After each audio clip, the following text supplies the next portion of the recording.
जय हिंद दोस्तों।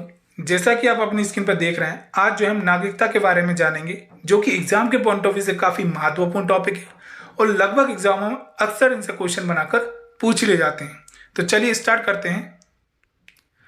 भारतीय संविधान के भाग 2 के अंतर्गत अनुच्छेद 5 से 11 तक नागरिकता का उल्लेख किया गया है, जिसमें दो तरह के लोग हैं, नागरिक और विदेशी।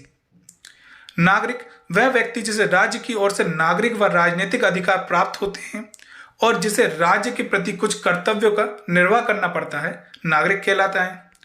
विदेशी वे व्यक्ति जो किसी राज्य में स्थायी अथवा अस्थायी रूप से निवास करते हैं लेकिन वे उस राज्य के नागरिक नहीं होते हैं, विदेशी कहलाते हैं।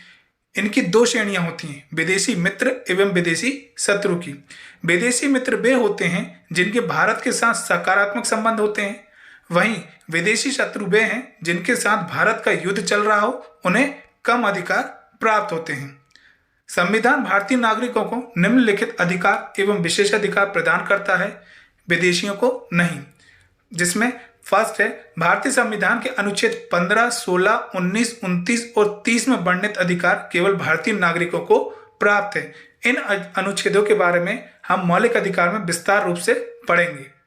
लोकसभा और राज्य विधानसभा चुनाव में मतदान का अधिकार, संसद एवं राज्य विधानमंडल की सदस्यता के लिए चुनाव लड़ने का अधिकार, सार्वजनिक पदों जैसे राष्ट्रपति, उपराष्ट्रपति, उच्चतम एवं उच्च न्यायालय के न्यायाधीश, राज्यों के राज्यपाल, महान्यायवादी एवं महाधिवक्ता की योग्यता रखने का अधिकार। उपरोक्त अधिकारों के साथ नागरिकों को भारत के प्रति कुछ कर्तव्यों के भी निर्वहन करना होता है। उदाहरण के लिए कर भुगतान, राष्ट्रीय ध्वज एवं राष्ट्रगान का सम्मान, देश की रक्षा आदि। नेक्स्ट है संवैधानिक नियम। इसके अंतर्गत है अनुच्छेद 5। इस अनुच्छेद के अंतर्गत केवल वही व्यक्ति भारत का नागरिक होगा जो निम्न 3 शर्तों में से कोई एक पूरी करता हो। जिसमें पहली है, वह भारत के राज्य क्षेत्र में जन्मा हो, उसके माता पिता में से कोई एक भारत के राज्य क्षेत्र में जन्मा हो, वह संविधान के लागू होने से पहले कम से कम 5 वर्षों तक साधारण तौर पर भारत का निवासी रहा हो। अनुच्छेद 6। इस अनुच्छेद के अनुसार पाकिस्तान से भारत प्रवास करने वाला कोई भी व्यक्ति भारत का नागरिक तभी समझा जाएगा जब वह 2 शर्तें पूरी करता हो। पहली है, उसका या उसके माता पिता अथवा उसके दादा दादी या नाना नानी में से किसी का जन्म भारत शासन अधिनियम 1935 के द्वारा परिभाषित भारत के राज्य क्षेत्र में हुआ हो। सेकंड है, यह शर्त उन नागरिकों के लिए है जिन्होंने 19 जुलाई 1948 से पहले और बाद में प्रवास किया है, अर्थात इस तिथि से पहले आने वाले व्यक्तियों के लिए सिर्फ इतनी शर्त है कि वे आने के बाद से साधारणतः भारत में निवास कर रहे हों, किंतु इस तिथि को या उसके पश्चात आने वाले व्यक्तियों के लिए जरूरी है कि उन्होंने सक्षम अधिकारी के पास स्वयं को भारत के नागरिक के तौर पर पंजीकृत करा लिया हो। यह पंजीकरण तभी हो सकता है जब ऐसा व्यक्ति नागरिकता के लिए आवेदन करने की तिथि के 6 महीने पहले से भारत में निवास कर रहा हो। अनुच्छेद 7। इस अनुच्छेद के द्वारा एक व्यक्ति जो 1 मार्च 1947 के बाद भारत से पाकिस्तान स्थानांतरित हो गया हो लेकिन बाद में फिर भारत में पुनर्वास के लिए लौट आए तो वह भारत का नागरिक बन सकता है। उसे पंजीकरण प्रार्थना पत्र के बाद 6 माह तक भारत में रहना होगा। अनुच्छेद 8। वह व्यक्ति जो स्वयं या जिसके माता पिता या दादा दादी में से किसी का जन्म 1935 के भारत शासन अधिनियम द्वारा परिभाषित भारत में हुआ था किंतु जो वर्तमान में साधारण तौर पर किसी अन्य देश में रह रहा है, वह भारत का नागरिक समझा जाएगा यदि वह अपने निवास के देश में भारत के राजनयिक या कौंसिल प्रतिनिधि के समक्ष नागरिकता का आवेदन प्रस्तुत करता है तो उसके आवेदन पर उसकी नागरिकता का पंजीकरण कर लिया जाता है। अनुच्छेद 9। वह व्यक्ति भारत का नागरिक नहीं होगा या भारत का नागरिक नहीं माना जाएगा जो स्वेच्छा से किसी अन्य देश की नागरिकता ग्रहण कर लेगा। अनुच्छेद 10। किसी नागरिक की नागरिकता का अधिकार संसदीय विधान के अलावा किसी अन्य रीति से नहीं छीना जा सकता।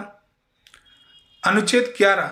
संसद को यह अधिकार है कि वह नागरिकता के अर्जन और समाप्ति के तथा नागरिकता से संबंधित अन्य सभी विषयों के संबंध में विधि बना सकती है। तो दोस्तों, मैं उम्मीद करता हूं कि ये वीडियो आपको काफ़ी पसंद आ रहा होगा। तो हमारे चैनल को ज़्यादा से ज़्यादा सब्सक्राइब करें, क्योंकि आपकी सपोर्ट की हमें बहुत ज़्यादा ज़रूरत है, जो हमें मोटिवेशन देता है इस प्रकार की और वीडियो आपके लिए लेकर आने का। अपना सपोर्ट हमारे चैनल पर यूं ही निरंतर बनाए रखें। साथ ही बेल नोटिफिकेशन के बटन को दबा लीजिएगा, ताकि हमारी वीडियो की लेटेस्ट नोटिफिकेशन आप तक सबसे पहले पहुंच सके। और वीडियो को लाइक एंड शेयर करना बिल्कुल ना भूलें। नेक्स्ट है भारतीय नागरिकता अधिनियम 1955। नागरिकता संबंधी कानून बनाने की पूर्ण शक्ति संसद को दी गई है। अपनी इस शक्ति का प्रयोग कर संसद ने सर्वप्रथम 1955 में नागरिकता अधिनियम पारित किया, जिसमें समय समय पर 1957 में, 1960 में, 1985 में, 1986 में, 1992, 2003, 2005 और 2015 में संशोधन किए गए। इस अधिनियम की धारा 3 से 7 के अंतर्गत नागरिकता प्राप्त करने की 5 शर्तें हैं, जिसमें पहली है जन्म द्वारा नागरिकता। भारत में 26 जनवरी 1950 को या उसके बाद, परंतु 1 जुलाई 1947 से पूर्व जन्मा व्यक्ति अपने माता पिता के जन्म की राष्ट्रीयता के बावजूद भारत का नागरिक होगा। नेक्स्ट है वंश के आधार पर नागरिकता। इसमें पहला है यदि कोई व्यक्ति जिसका जन्म 26 जनवरी 1950 को या उसके बाद, परंतु 10 दिसंबर 1992 से पूर्व भारत के बाहर हुआ हो, वह वंश के आधार पर भारत का नागरिक बन सकता है, यदि उसके जन्म के समय माता पिता में से कोई भी एक भारत का नागरिक हो।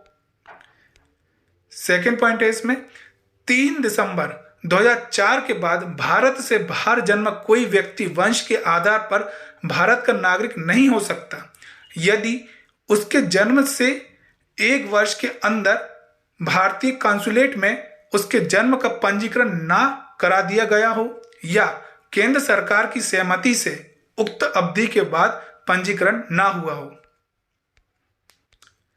नेक्स्ट है पंजीकरण द्वारा नागरिकता।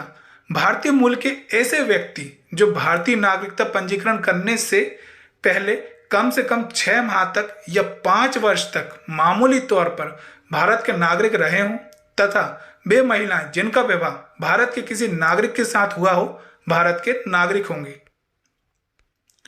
नेक्स्ट है देशीयकरण द्वारा नागरिकता।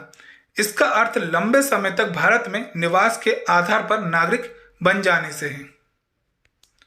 नेक्स्ट है क्षेत्र द्वारा नागरिकता। किसी क्षेत्र के भारत का भाग बनने पर भारत सरकार यह तय करेगी कि उस भूभाग के कौन व्यक्ति भारत के नागरिक होंगे। अब हम जानेंगे नागरिकता की समाप्ति। नागरिकता अधिनियम 1955 की धारा 8, 9 तथा 10 में नागरिकता समाप्ति के 3 कारण बताए गए हैं, जिसमें पहला है नागरिकता का स्वेच्छा से परित्याग करने पर। दूसरा है यदि कोई भारतीय नागरिक स्वेच्छा से किसी अन्य देश की नागरिकता ग्रहण कर ले तो उसकी भारतीय नागरिकता स्वयं समाप्त हो जाएगी। हालांकि यह व्यवस्था तब लागू नहीं होगी जब भारत युद्ध में व्यस्त हो। तीसरा है भारत सरकार के द्वारा नागरिकता से वंचित किया जा सकता है यदि नागरिकता फर्जी तरीके से प्राप्त की गई हो, यदि नागरिक ने संविधान के प्रति अनादर जताया हो, यदि नागरिक ने युद्ध के दौरान शत्रु के साथ गैर कानूनी रूप से संबंध स्थापित किया हो या उसे कोई राष्ट्र विरोधी सूचना दी हो। पंजीकरण नागरिकता के 5 वर्ष के दौरान नागरिक को किसी देश में 2 वर्ष की कैद हुई हो। नागरिक समान रूप से भारत के बाहर 7 वर्षों से रह रहा हो। अब हम जानेंगे नेक्स्ट है जो अनिवासी भारतीय, एनआरआई आपने काफी सुना होगा। अब हम जानेंगे इसके बारे में। नॉन रेसिडेंट्स इंडियन इसका फुल फॉर्म होता है। यह भारत के नागरिक होते हैं और भारतीय पासपोर्ट धारण करते हैं, किंतु ये नौकरी या व्यवसाय के लिए साधारणतः भारत से बाहर रहते हैं। भारतीय नागरिकों की तरह इन्हें भी लगभग सभी सुविधाएं मिलती हैं। इन्हें भारत में मताधिकार का पूरा अधिकार है, किंतु चुनाव लड़ने का अधिकार साधारणतः नहीं है। भारत में एनआरआई कोटे के अंतर्गत इन्हें शिक्षा का अधिकार प्राप्त है। ये भारतीय बैंक में भारतीय मुद्रा में खाता खोल सकते हैं। नेक्स्ट है भारतीय मूल के व्यक्ति, PIO, जिसको बोलते हैं फुल फॉर्म इसका जो है पर्सन ऑफ इंडियन ओरिजिन। ये भारत के नागरिक नहीं होते हैं। ये वे व्यक्ति हैं जो स्वयं या जिनके पूर्वज भारत के नागरिक रहे हैं, किंतु वर्तमान में ये किसी अन्य देश के नागरिक हैं। इन्हें 15 वर्षों तक वीजा की जरूरत नहीं होती है। इन्हें विदेशी यात्रा के दौरान 180 दिनों तक विदेश क्षेत्रीय पंजीकरण अधिकारी के पास पंजीकरण कराने से छूट है। यह भारत में कम से कम 7 वर्षों तक निवास के आधार पर भारतीय नागरिकता के लिए आवेदन कर सकते हैं। इन्हें मताधिकार एवं चुनाव लड़ने का अधिकार नहीं है।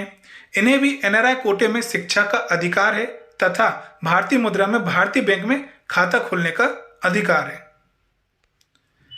नेक्स्ट है समुद्र पारीय भारतीय नागरिकता, OCI, फुल फॉर्म है ओवरसीज सिटीजन ऑफ इंडिया। ये विदेशी नागरिक होते हैं जिनका निवास साधारणतः विदेश में ही होता है। इन्हें यात्रा करने के लिए पंजीकरण की आवश्यकता नहीं होती है। इन्हें भारतीय नागरिकता ग्रहण करने के लिए 5 वर्ष पहले पंजीकरण करवाना होगा और कम से कम 1 साल से या 1 साल पहले से भारत में रहना होगा। इन्हें भी एनआरआई कोटे में शिक्षा का अधिकार है तथा भारतीय मुद्रा में भारतीय बैंक में खाता खोलने का अधिकार है। नेक्स्ट है नागरिकता संशोधन अधिनियम 2015। इस अधिनियम के द्वारा PIO तथा OCI कार्ड धारकों की भिन्नता समाप्त कर दी गई। अब दोनों एक समान अधिकार वाले हैं। नेक्स्ट है नागरिकता संशोधन अधिनियम 2016। इस अधिनियम नागरिकता अधिनियम 1955 में संशोधन करता है ताकि अफगानिस्तान, बांग्लादेश और पाकिस्तान के हिंदू, सिख, बौद्ध, जैन, पारसी और ईसाई अवैध प्रवासियों को नागरिकता की पात्रता प्रदान की जा सके। 1955 के अधिनियम के तहत देशीकरण द्वारा नागरिकता हासिल करने के लिए एक शर्त यह है कि आवेदनकर्ता आवेदन करने के 12 महीने पहले से भारत में रह रहा हो और उससे पहले 14 वर्षों में से 11 वर्ष उसने भारत में बिताए हों।